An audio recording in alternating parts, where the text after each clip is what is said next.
Agora já está. Ok. Está bom assim? Agora já está. Ó capa, Em primeiro lugar, quero-lhe agradecer a disponibilidade de ir para estar aqui connosco na deixa-te conversa. dizer. É um prazer. É um prazer. E muito É um obrigado. prazer. Falar de futebol E é lhe sempre um começar a prazer. perguntar a sua passagem pelo... Não ouvi, desculpa. Desculpa, Hugo, não ouvi. E lhe começar a falar sobre a sua passagem pelo Benfica, na formação do Benfica. Foi aí que quase tudo começou.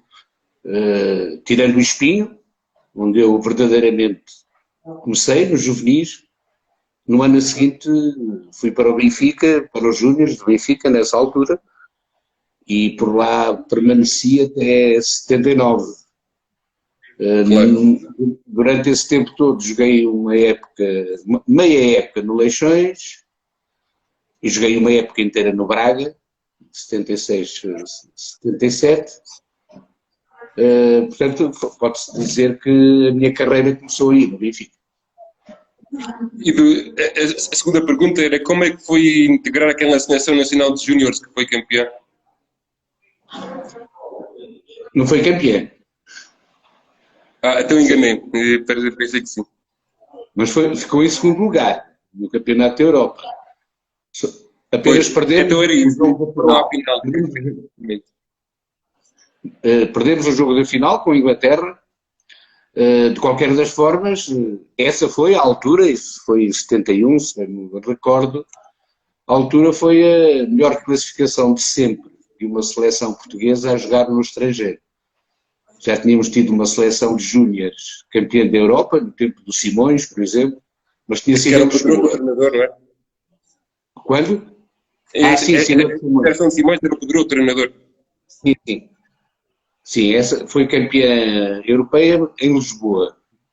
Fora Sim, de Portugal, a melhor classificação de sempre, de qualquer seleção, foi a nossa, claro. embora tenhamos perdido com a Inglaterra. A Inglaterra também era muito forte. Claro. E, depois ia-lhe perguntar como é que foi entrar num balneário, e retomando outra vez ao Benfica, como é que foi entrar num balneário com tantos craques que o Benfica tinha naquela altura. Olha, de pantufas, Claro. devagarinho. O Estádio da Luz, nessa altura, tinha dois balneários. Um encostado Claro. ao outro, com uma passagem interior. E de um lado estavam os craques, e do outro lado estavam aqueles que eles chamavam os minhocas, que eram os que chegavam. Embora alguns jogassem na primeira equipa, continuavam no balneário das minhocas. Mas a Claro. integração foi muito E fácil. o... Força, Paulo. Sim, estava a dizer que a integração foi bastante fácil, graças aos jogadores que compunham essa equipa, né? E estamos a falar, por exemplo, de Eusébio, Toninho, Berto, Bento ainda não estava, José Henrique e outros. Está melhor agora. Mas foi facílimo, porque eles ajudaram muito a integrar rapidamente naquela equipa, naquele espírito.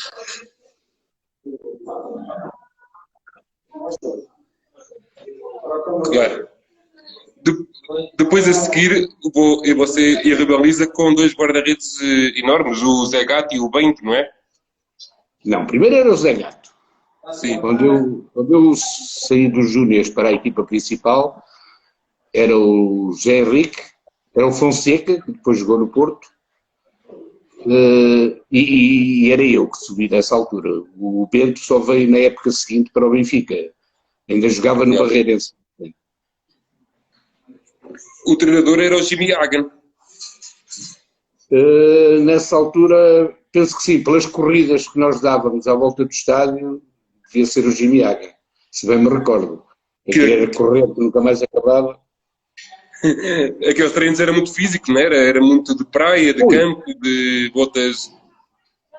Para quem conhece Lisboa, e não é preciso conhecer em pormenor, tínhamos um treino à quarta-feira, que saíamos do Estádio da Luz a correr, pela segunda circular, nessa altura Claro, não tinha tanto trânsito, até ao estado de Alvalade e vínhamos. claro. Parávamos um bocadinho bem do estado de Alvalade. Havia alguns jogadores que eu soube depois que podiam player no caminho. E a seguir rumam Leixões aos Babés do Mar. Não, eu joguei poucos jogos no Leixões, porque foi em circunstâncias muito especiais, foi no 25 de Abril, na época de 25 de Abril, eu estava, era tropa, estava no serviço militar, o Leixões pediu um empréstimo ao Benfica, que o Benfica deu, só que eu não pude ir logo, tinha que estar no quartel, portanto fiz 2 ou 3 jogos do campeonato, os jogos finais, e há um que Claro, eu tenho na memória, que foi o último jogo com o Futebol Clube Porto, no Estádio do Mar, em que um empate fazia com que o Leixões descesse de divisão, ganhamos ao Futebol Clube Porto. Nessa altura fomos a uma liguilha, e na liguilha, quando tivemos na primeira divisão, mas fiz poucos jogos. Fiz a liguilha e mais 3 ou 4 jogos na seleção, porque não me deixavam sair do quartel. Eu estava em Setúbal, no quartel, portanto era claro, muito difícil. Quase não treinava, né? Ao fim de semana para jogar. claro. E depois ruma. Não, agora que está certo. Agora a seguir ao Benfica e foi para o Sporting, que é só mudar o lado da segunda circular. Mas antes tive um ano no Braga. Sim, sim, o que ele é no Braga, sim. 76, 77, estive no Braga, que foi das minhas melhores épocas. Joguei do princípio ao fim, ainda não tinha lesões nessa altura, as lesões só surgiram mais tarde, e fiz uma época extraordinária. O Braga, já não me recordo bem em que lugar ficou, qual a classificação no campeonato, agora fomos à final da taça, nesse ano, com o Futebol Clube Porto, vencemos a taça da Federação Portuguesa, que foi a única vez que se disputou e o Braga venceu, e nesse ano, nessa época, fiz jogos quase todos, e está sempre presente quando volto atrás no tempo, essa época no Braga está sempre presente. Claro. E agora sim, que vamos ir para o Sporting. No Sporting também teve um grande guarda-redes a competir consigo, o Damas. Não, não tive. Era muito amigo do Damas, era muito amigo do Vítor, encontrávamos muito fora dos estádios, nunca jogamos os dois na mesma equipa, a não ser na seleção. De facto, Claro. tivemos os dois na seleção, mas no Sporting não coincidimos. Quando eu fui do Benfica para o Sporting, o Damas ou estava no Portimonense ou ainda estava no Santander, se bem me recordo. Mas, por exemplo, quando joguei no Braga, o Damas era visita semanal à cidade de Braga, porque vinha ter com o Chico Faria, que jogava, que ele era colega, tinha sido colega no Sporting, era muito amigo dele, e eu a partir daí conheci o Damas também e ficamos muito, muito amigos. Claro. E como é que foi este dia em Alvalade? Foi ótimo, a não ser as lesões. Eu praticamente não tinha tido lesões até aí, e estávamos na época de 79, 80, eu já jogava desde 1970, nos séniores e profissionais desde 1971, e nunca tinha tido grandes lesões. A partir dessa altura, e quando entrei no Sporting, comecei a ter lesões atrás de lesões, comecei logo na primeira época com uma fratura do menisco, com 3 operações ao menisco, na segunda Isso era época com nosso. uma... E mesmo assim ainda fiz 16 jogos do campeonato, e Claro. fui operado 3 vezes. Na segunda época tive uma ruptura na zona inguinal, a minha estadia no Sporting foi muito, muito marcada pelas lesões, e portanto também não foi como eu desejava que tivesse sido. De qualquer das formas, tenho excelentes recordações, mesmo assim fomos, nessas 4 épocas que eu tive no Sporting, conquistamos dois títulos de campeão nacional, o que é muito bom para os tempos que correm e tal, então é uma exceção, em 4 épocas temos um campeão. E um dos treinadores que teve lá foi o Malcolm Allison, que foi um dos treinadores. Sim, foi um dos treinadores que eu tive, um dos treinadores que muito me marcou, uma pessoa extremamente controversa, enquanto homem, não enquanto treinador, agora que tinha uns métodos completamente diversos daqueles a que estávamos habituados. Para ele era liberdade com responsabilidade. Até aí vivíamos em Lisboa e tínhamos visitas até dos dirigentes, tanto do Benfica como do Sporting, visitas a casa, a ver se estávamos em casa, a ver se... aquelas coisas todas que existiram durante muitos anos. Claro. O Malcolm Allison acabou com isso tudo, era quem joga, quem não treina bem não joga, independentemente da vida que fazia fora do estádio. Claro. E a seguir ao Sporting, rumo aos Salgueiros. Sim, na última época do Sporting, eu pedi ao Sporting para sair. Não estava muito confortável nesse momento na equipa e pedi para sair. Apareceu o Salgueiros, apareceu só depois de eu ter pedido para sair e fiz uma época no Salgueiros como jogador e acabei essa época como jogador-treinador. Claro. Era o Otávio Machado o treinador, ele depois saiu, aos jogos do final saiu, eu como estava lesionado outra vez, porque estava sempre lesionado, assumi o cargo de treinador e depois ainda fui treinador-jogador, mas quase não joguei. Jogava outro, eu só treinava. Claro, mas ainda jogou no Estoril, né, com o selecionador Fernando Santos. Eu joguei com o Fernando, já tinha jogado no Benfica com o Fernando. Sim. Quando eu era júnior do Benfica, ele era juvenil. Isso foi no final de carreira, depois de eu ter saído. De facto, tive convites tão aliciantes quanto isso. Eu, na altura, vim de Lisboa,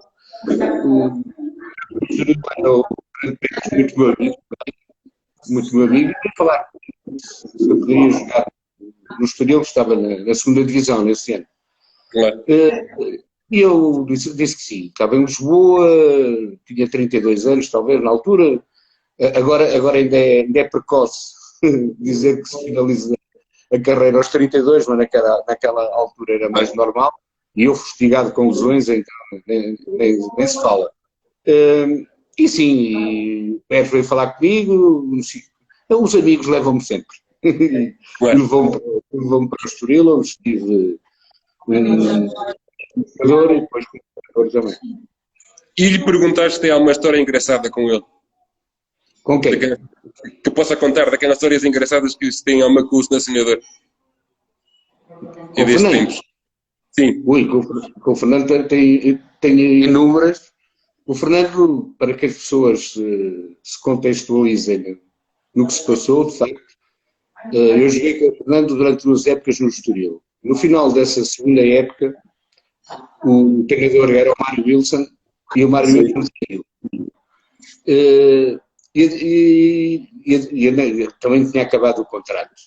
E um dia o Fernando veio à minha casa perguntar se eu queria treinar o Estoril. Claro. Disse, pá, não sei e tal, falamos um bocado e ele ao final eles convidaram-me a mim, mas eu tenho o meu cargo no hotel e para mim o futebol acabou. Não há mais futebol, o futebol acabou de vez, há coisas antes. E ele, o Fernando disse, acabou de vez, portanto vai tu para treinador se quiseres. Eu disse, eu vou com uma condição, se fores trabalhar comigo, se fores para a minha equipa técnica. Não como adjunto, que eu nunca tive adjuntos enquanto fui treinador, só tive colaboradores. E o Fernando ficou muito renitente, mas depois havia uma figura que unia todos os periodistas, que era o João Lachever, e o João Lachever reuniu-me a mim e ao Fernando no almoço e lá convencemos o Fernando a ficar na equipa técnica. O único aviso que ele me fez, olha, eu vou para a equipa técnica e vou ser teu adjunto, teu colaborador, tudo o que quiseres, mas olha que eu muitas vezes não gosto de não posso. Pronto, ok. Eu também queria lá porque ele conhecia bem o Estoril, já estava lá há bastantes anos, conhecia bem toda a estrutura do Estoril e para mim era ótimo que ele integrasse a estrutura técnica e foi assim que aconteceu. Portanto, o Fernando, depois de ter dito que o futebol tinha acabado para ele, ainda fez uma perninha na equipa técnica do Estoril e a partir daí, sabe, né? E lhe perguntar, o Sr. António Fidalgo, para mim, é o pai da análise. O senhor, queres que eu te mostre o cartão de cidadão? Não tem SR, tem António Fidalgo. Ok, peço desculpa. E para Não, não, mim é o não. pai da, e para mim é o pai da análise. E quando é que quando é que lhe apareceu o comentário na sua vida? Circunstâncias especiais. Entretanto, eu fui uma carreira de treinador, estive a treinar alguns clubes, o Estoril, o Salgueiros, o Varzinho, depois o Campo Maiorense, onde conseguimos chegar até à primeira divisão, com o Campo Maiorense, e em 94, penso que foi em 94, eu resolvi voltar para a minha terra de origem, isto é, para aqui onde continuo, aqui junto a Espinho, muito perto de Espinho, com 200 metros para a entrada de Espinho. Resolvi voltar. E, entretanto, como tinha uns negócios em Lisboa com artigos de desporto, abri um comércio em Espinho de artigos desportivos. E quando souberam, foi o Miguel Prates, que hoje está na Sport TV, que na altura estava na RTP, quando soube que eu estava a viver no Norte, perguntou se eu aceitava ser comentador da RTP no Norte do país. Nessa altura tinham no Sul o Zé Duarte do Sporting, que muitas estruturas do Sporting, e fiz um teste, fui a Lisboa, fiz um teste, portanto, desde 94 que estou na RTP como comentador. E como é que observa o comentário na atualidade? Eu tenho muitas dificuldades em fazer juízo de valor dos meus companheiros de análise e de comentário. Cada um tem a sua forma muito peculiar. Confesso que, para mim, sinto uma grande dificuldade quando abordo temas extra-jogo, fora das 4 linhas. Não me sinto muito confortável, ou quase nada confortável, abordar esses temas. Gosto, de facto, de analisar o jogo, de comentar o jogo, de comentar e analisar aquilo que se passa dentro das 4 linhas. Quando extravasa esse contexto, eu confesso que sinto algumas dificuldades e, principalmente, não estou nada confortável. Claro. Não gosto. Claro. E lhe perguntar como é que vê a sociedade portuguesa em relação ao jogo, o pensamento da sociedade portuguesa. A sociedade portuguesa ligada ao futebol, é isso que queres perguntar, Hugo, não é? Sim. A forma e como observa a mentalidade, a cultura. Há princípios que se perderam, há muitos princípios que se perderam, se foram desvanecendo, não se perderam por completo, porque ainda existem, mas influenciados talvez por alguma comunicação de alguns clubes, penso que hoje não, por exemplo, não há o respeito pelo adversário que deveria haver.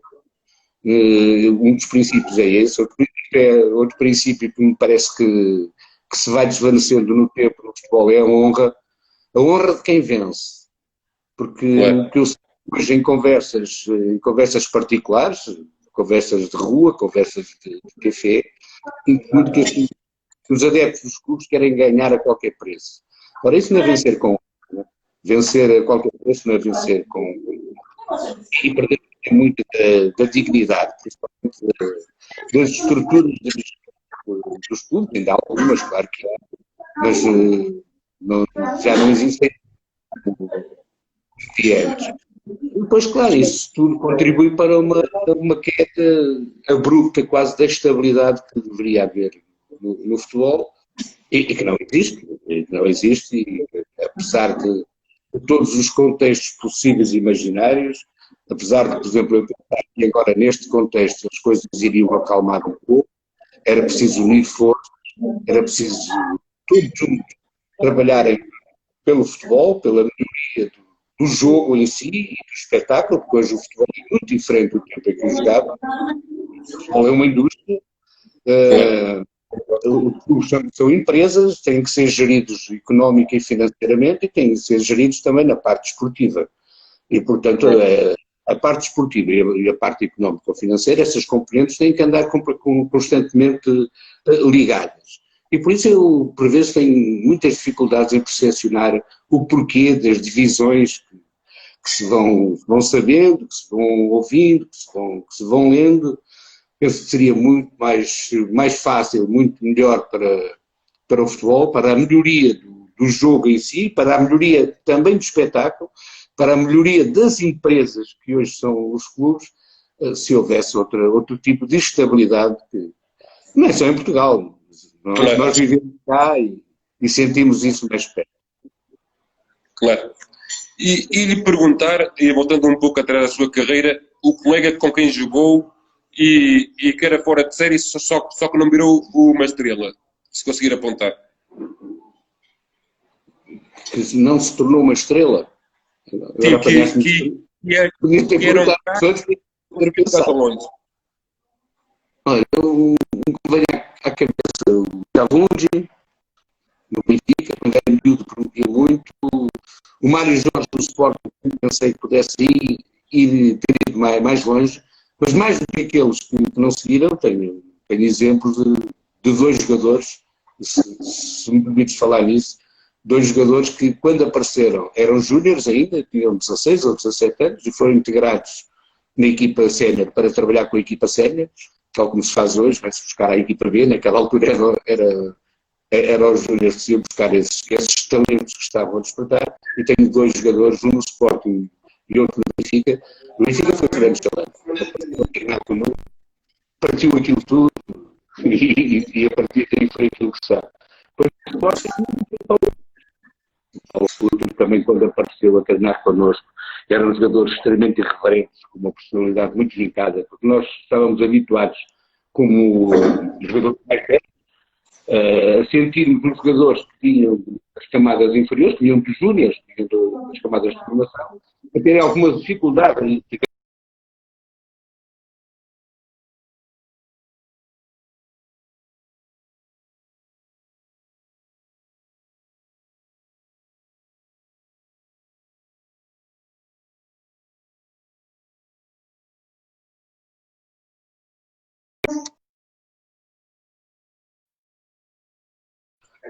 Que não desiludiu.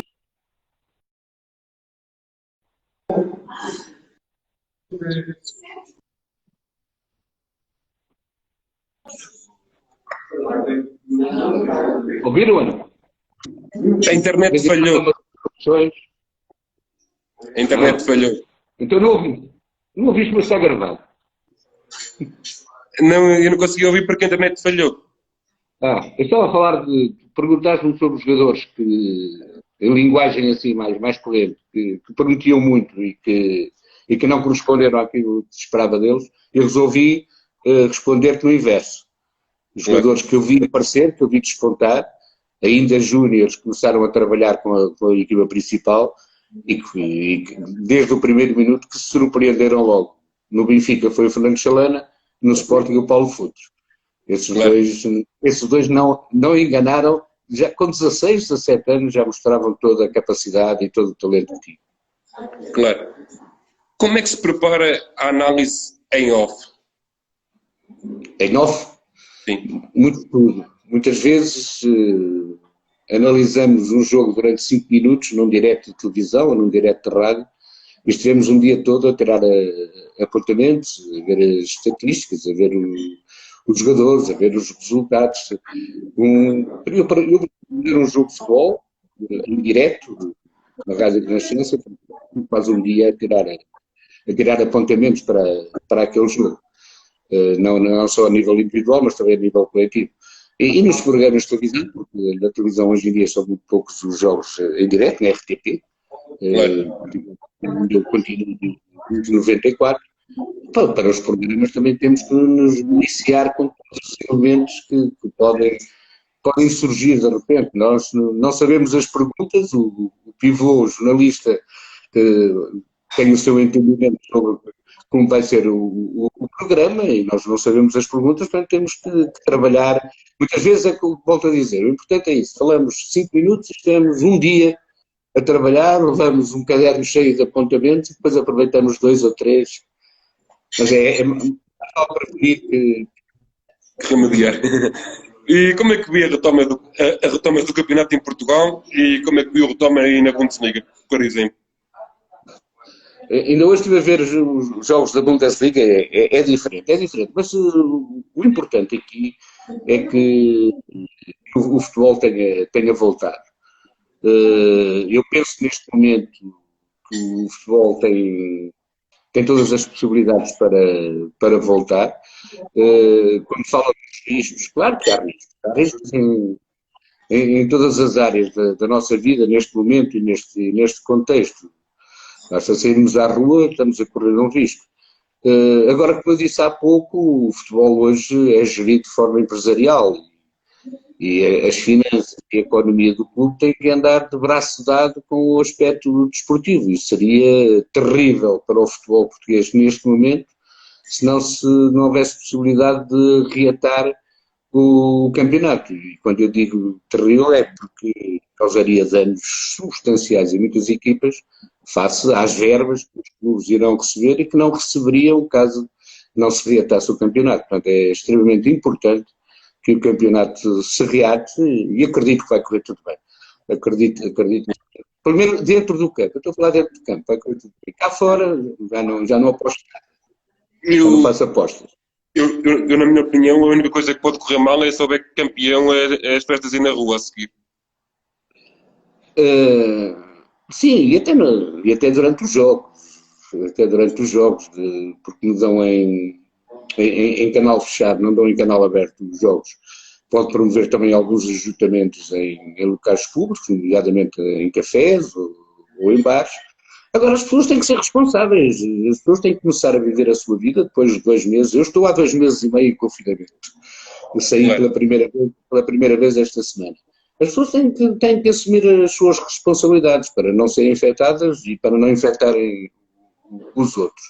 E pelo aquilo que eu tenho visto na generalidade, ou na grande maioria, acho que o povo português está a comportar dentro das novas regras. Claro que há sempre exceções, como em tudo na vida, e portanto vai tudo correr bem. Eu penso que sou um otimista nato neste assunto particular, estou muito otimista. Penso que coisas dentro do campo, volto a frisar, dentro do campo vão correr todas muito bem. Fora do campo, não me peças porque eu não aposto em nada disso. Fora do campo, não posso dizer. E lhe perguntar como é que vê o Campeonato Português da atualidade e o futebol top europeu. Portugal tem muitas dificuldades neste momento para se juntar, tanto a nível de equipas como a nível mesmo de seleção, e muito tem feito na seleção, para se juntar às grandes forças do futebol europeu. Portugal, os clubes portugueses não têm a mesma disponibilidade financeira que têm os clubes de Inglaterra, os clubes de França, os clubes da Alemanha, os clubes de Espanha, os clubes de Itália. Portanto, é extremamente difícil para o futebol português, neste momento, ombrear em termos de estrutura geral. Agora, é uma coisa que nós temos muito talento, somos extremamente competentes na formação e muito mais, nós somos também extremamente competentes em detectar talentos fora de Portugal. Acho que é importante. Nós somos não só muito bons na formação, mas somos excepcionais também na prospecção. E é na junção dessas duas capacidades que o futebol português vai sobrevivendo, porque temos excelentes talentos, temos uma excelente formação e, como eu disse, e na prospecção temos pessoas extraordinárias. Claro. E o futebol topo europeu, as equipas que mais estão a apaixonar? O Liverpool apaixona-me há muito tempo, este ano apaixona muito mais. Gosto muito do City, do Guardiola, fui um apaixonado também pelo futebol do Guardiola. Eu estou a falar em clubes que eu gosto de ver jogar, não envolvido emocionalmente, isto é, analisar só o jogo, ver as particularidades do jogo em si. Essas são as duas equipas que mais gosto de analisar, mesmo sem ser em trabalho. Estou em casa, estou ali no sofá, um jogo do Liverpool, um jogo do City, eu tenho que ver de princípio ao fim e gravar e depois ver outras coisas, principalmente esse momento. E nunca consegue desligar esse foco da análise e ver o jogo só pela paixão do jogo? Isso ainda tenho saudades. Aí confesso, perco nos jogos da seleção. Nos jogos da seleção a minha análise é muito emocional, isso é. Agora, fora destes jogos, são tantos anos a virar francos, como se diz que já faço uma análise completamente racional, pragmática, completamente isenta. Nem estou preocupado que o inconsciente me traia, porque são tantos anos habituado a fazer desta forma que vou continuar sempre a fazê-lo. Claro. E lhe pedir para falar da identidade estratégica do treinador português. A identidade estratégica, isso existe? Eu chamo assim identidade estratégica, se calhar sou eu que estou mal. Não sei, poderá existir. Sabes que eu também não acompanho muito dessa terminologia do novo futebol. Agora, há equipas que me dão prazer ver jogar em Portugal também. Há pouco falei, respondendo à tua questão, quais eram na Europa aquelas que eu mais gostava. Agora, conheço, por exemplo, que gosto muito de ver o Rio Ave jogar, o Rio Ave do Carlos Carvalhal a jogar. Eu gostava imenso do Braga, que agora está no Sporting, mas o Braga também era uma equipa extremamente compacta, uma equipa extremamente agressiva. Agora, estrategicamente, eu penso que a estratégia que envolve um jogo de futebol é sempre em função de muitas componentes, não é só de uma, do adversário, do tempo, do campo, do tempo de descanso, que é algo que vamos ter que refletir muito neste reatamento do campeonato, da condição física dos jogadores, que não tiveram tempo certamente para se preparar, portanto adivinham-se algumas dificuldades a nível muscular. Agora, que não tenho dúvidas, seja a nível estratégico, seja a nível tático, seja a nível que for, que nós temos excelente Portugal. Não tenho dúvida nenhuma, os jogadores portugueses são daqueles mais requeridos por essa Europa e por esse mundo de fora, por alguma razão é. Agora, claro, eu falei do Carlos Carvalhal, que é assim dos menos conhecidos, não vou ou o treinador de esporte, Benfica e Porto, aí todas o Famalicão teve um início de época extraordinário, mas em termos de intensidade de jogo, equilíbrio, principalmente equilíbrio do jogo, em quase todos os 90 minutos, gosto muito de ver o Rio. E também deve gostar do Wolverhampton, não? Do Nuno? Mas aí é mais aí já é mais emocional. Aí, com o Wolverhampton, não tem só o Nuno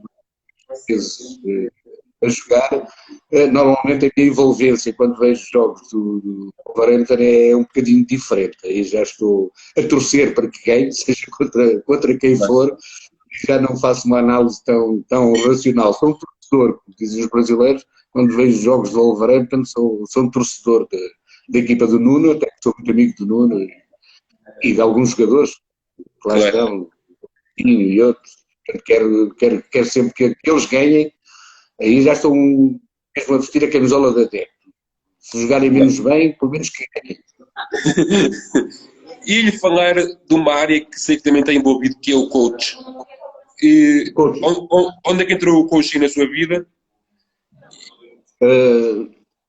Em 2010, o coaching e a programação neurolinguística, portanto, as áreas de desenvolvimento pessoal, de desenvolvimento comportamental, são as áreas em que eu neste momento mais trabalho, fora o futebol, claro.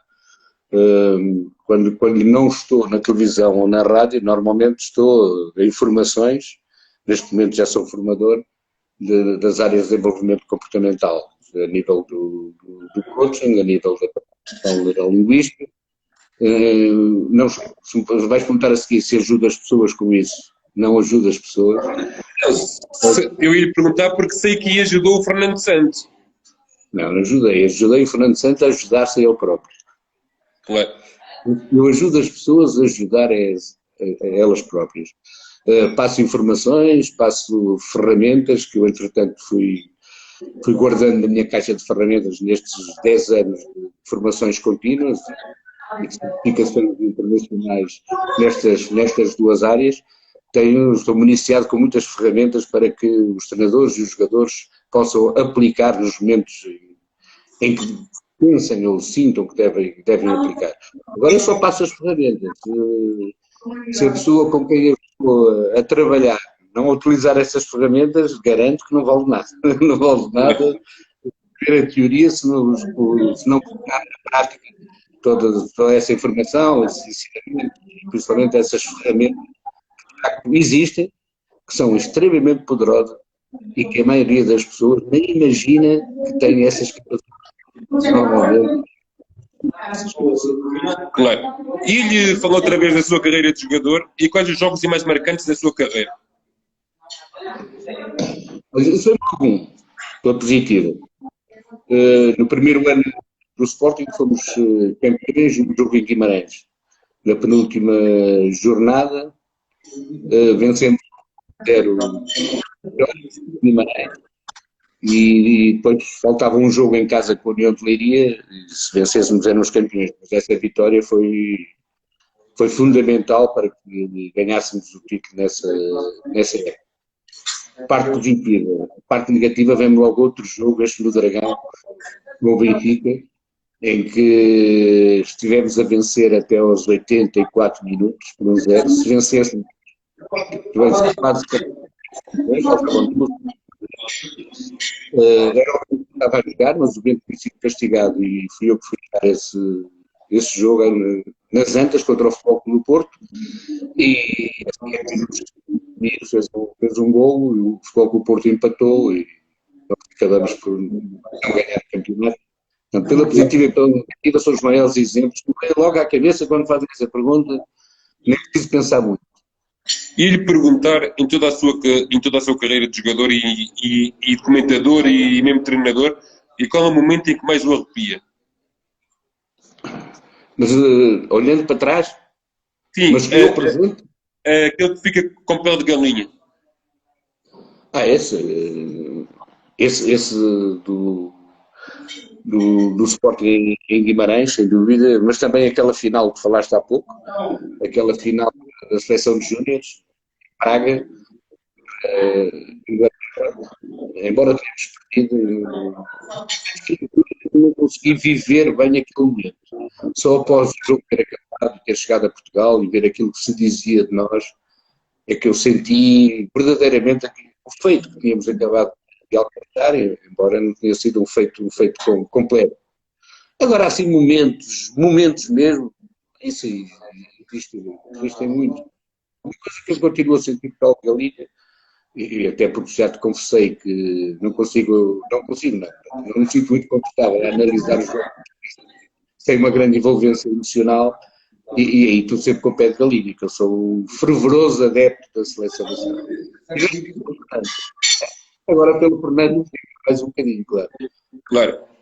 Até ia fazer essa pergunta, como é que vê a seleção e se temos hipótese de ganhar um campeonato do mundo daqui a uns anos e com esta geração nova que vem e é muito forte? Tenho algumas dificuldades em responder a essa pergunta. Eu penso que o Campeonato da Europa já foi um feito tremendo. Que nós temos bons jogadores. Agora, não sei se teremos um lote em quantidade suficiente para fazer uma seleção durante muitos jogos e chegar ao topo.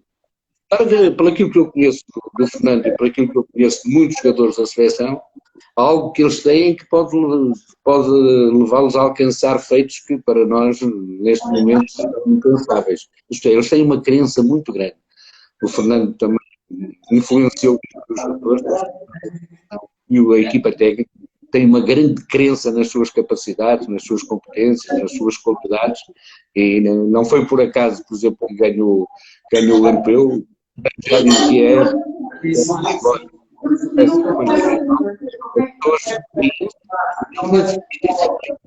concretamente os jogadores acreditaram e por vezes as crenças levam-nos a ultrapassar obstáculos que nós pensamos não ter possível. Claro. E lhe pedi, se fosse possível, uma ou duas histórias engraçadas de toda a sua carreira.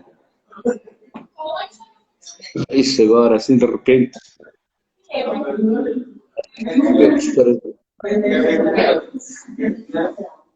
Não sei, tenho tantas que agora selecionar assim. Ou então Confesso que não. também pode ser comentador, ou assim, há uma coisa que tenha acontecido no comentário, ou assim. Não, nos comentários me aconteceu tudo. Nos comentários já me aconteceu tudo. E é algo que é extremamente positivo para mim, principalmente quando fazia mais jogos na televisão e outra gravar.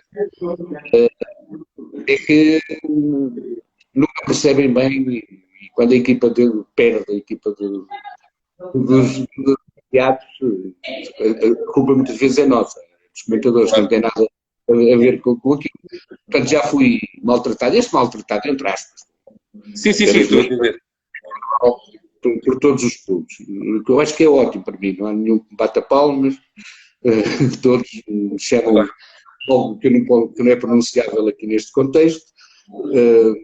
Não me preocupa também, porque é perfeitamente natural. Eu costumo dizer, como comentador e como analista, quando falo para o grande público, que muitas vezes não é aquilo que eu digo, é aquilo que as pessoas entendem daquilo que eu digo. E, como se sabe, as pessoas entendem e percebem aquilo que querem, não é bem, e contornam as palavras que eu digo de forma a ajustarem-se ao pensamento deles. Portanto, mas isso é normal, isso é normalíssimo. Eu, se estiver numa posição de receptor da comunicação, poderei também muitas vezes deixar-me influenciar por isso e ter uma recepção que não corresponde àquilo que o emissor queria dizer, mas isso eu também faço muitas formações em comunicação verbal e não verbal, portanto eu já sei que mais importante do que aquilo que eu digo é o que as pessoas que ouvem percebem e entendem daquilo que eu digo. Claro. E a última questão, que sonhos e projetos é que podemos ver o António Fadal fazer? Olha, isto, para já de imediato, Sim. para começar a sair, abraçar os meus filhos, abraçar os meus netos, estar com os meus amigos. Eu já tenho 67 anos, já não tenho assim grandes projetos de vida. Agora há coisas, tudo o que eu faço, eu sou um felizardo, por tudo o que eu faço com gosto. Eu gosto do que faço e faço o que gosto, o que é incrível. Eu adoro trabalhar no futebol como analista e como comentador. Estou muito, muito envolvido em todos os projetos no desenvolvimento pessoal, no desenvolvimento comportamental. Adoro trabalhar com pessoas e muitas vezes nem sei se os resultados que as pessoas tiveram com esse trabalho, isso para mim não é importante. O importante é eu estar a trabalhar com pessoas, como disse há pouco, ajudar essas pessoas a ajudarem-se elas próprias, entregar a essas ferramentas para elas poderem ajudar. Dou-te um exemplo, das últimas pessoas que eu tive a comportamental, eu disse, mas como é que fazes os teus comportamentos? E a pessoa fica a olhar, eu faço os meus comportamentos. Pois, nós é que fazemos os nossos comportamentos. Às vezes, os outros, acontece. É muito natural, nós temos certas reações comportamentais, factos que acontecem e que não têm nada a ver connosco, e depois colocamos o dedo acusador, a culpa foi dele, a culpa foi daquilo. Não, a escolha é nossa. Nós é que escolhemos que tipo de comportamento é que vamos ter para reagir àquilo que acontece. Esse é só um exemplo às pessoas compreenderem. Mas é importante que nós sempre percebam disso, é que nós fazemos os nossos comportamentos, não acontecem por acaso, então nós que os fazemos. E gostaria de lhe agradecer e ter estado presente comigo aqui na conversa. Um grande obrigado e um grande abraço. Foi um prazer, espero ter transmitido algo de positivo para as pessoas que nos ouviram, que foram muitas, pelos vistos. Eu não tive tempo para ler mensagens, não sei se ficou alguma pergunta para responder, mas eu não me consigo concentrar em duas coisas ao mesmo tempo. O nosso e mandou um grande abraço e disse que era seu fã, que eu já lhe digo quem é. É o Francisco Araújo, que diz o Fidalgo, excelente guarda-redes, é o nível dos melhores guarda-redes do outro. Como comentador e analista, também conhecedor profissional de excelência. Parabéns pelo excelente convidado. O Francisco não admira, porque temos uma grande ligação, desde que eu treinei o Atlético dos Arcos de Valdez, isto é em 2007 ou 2006, claro. O presidente era muito meu amigo, eu fui treinar 2 épocas em Valdez, treinar nos Arcos, o Atlético de Valdez nos Arcos de Valdez. Claro, E conheci o Francisco aí, porque eu comecei a dormir lá para não fazer as viagens de espinho para os arcos todos os dias, comecei a dormir lá e eu gosto muito de ler, eu muitas vezes não levava livros, ia a uma biblioteca, e quem estava na biblioteca era o Francisco, não sei claro. se ainda continua. E a partir daí tivemos sempre uma ligação muito estreita, é uma pessoa adorável e mantemos um contacto quase permanente, pelo menos pelas redes. Abraço, Francisco! Claro. E eu ontem, eu quando o anunciei, esqueci-me de lhe dizer, o Manuel Fernando Silva também disse que você era uma grande pessoa e um grande Obrigado. profissional. É ele que é muito simpático. Isso é um Manel que é extremamente simpático para nós. Agora, digo-te, isso posso dizer publicamente, para mim é um grande orgulho, e mais que um orgulho, uma grande satisfação integrar a equipa de trabalho, principalmente desportivo, na área do desporto, a equipa da RTP. RTP Lisboa e RTP Porto, não distingo. Claro. Ter orgulho é sempre um prazer. O prazer que eu tive esta semana, quando depois de 2 meses e meio regressei ao estúdio, é indescritível. Tive uma alegria interior tremenda de voltar 2 meses e meio depois a sentar-me no estúdio e a falar de futebol. Claro, e vou-lhe convidar a ver os próximos e terça-feira e vou ter uma tertúlia com companheiros seus da RTP. É? No, Então pronto, se eu puder, prometo que sim. com o Se eu Manuel puder, Fernando Silva, com o Fernando Eurico, com o Vítor Martins e com o Carlos Rui Abreu, às 9 horas, terça-feira à noite. só boa gente, quer dizer, vai ser um sucesso. São só figuras da nossa praça, grandes figuras. Grandes figuras da nossa praça. Vai ser um sucesso, certeza. Não, se tiver disponibilidade, não perderei por nada. Um grande abraço para si Um e abraço, muito obrigado. obrigado pelo convite. Obrigado pelo convite. Um grande abraço e muita saúde. Obrigado. Igualmente.